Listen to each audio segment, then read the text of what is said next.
Jeudi 21 juillet.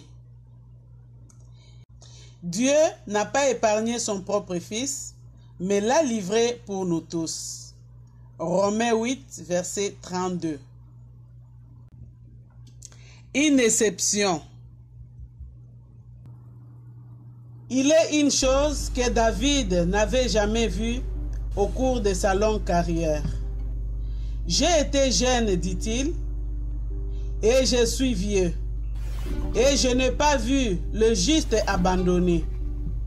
Psaume 37, verset 25. Au psaume 22, il rendra le même témoignage. Si les pères se sont confiés en Dieu, ils ont été délivrés et ils n'ont pas été confus. Psaume 22, versets 4 et 5. Mais voici une exception. Jésus-Christ le juste est abandonné. Il vaut la peine de s'arrêter et de se demander pourquoi. C'est que sur la croix, Christ portait nos péchés. Et les péchés appellent le jugement de Dieu.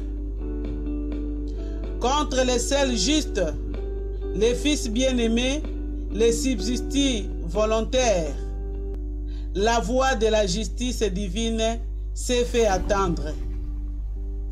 Épée, réveille-toi, frappe les bergers.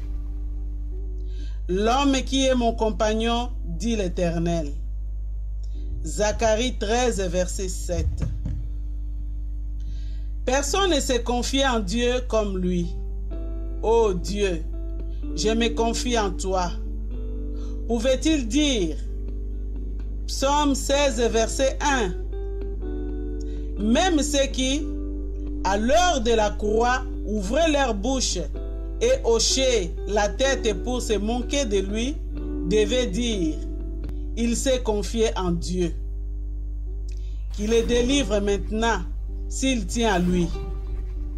Matthieu 27, verset 43.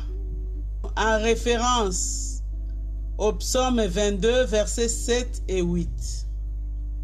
Dieu se taira, Dieu cachera sa face, Dieu se tiendra à distance et ne répondra pas. Pourquoi Dieu a-t-il abandonné les justes? Pourquoi n'a-t-il pas répondu à celui qui s'est confié en lui? Pour nous épargner des effets de sa juste colère et nous donner la rédemption par son sang, la rémission des fautes selon les richesses de sa grâce. Éphésiens 1, verset 7.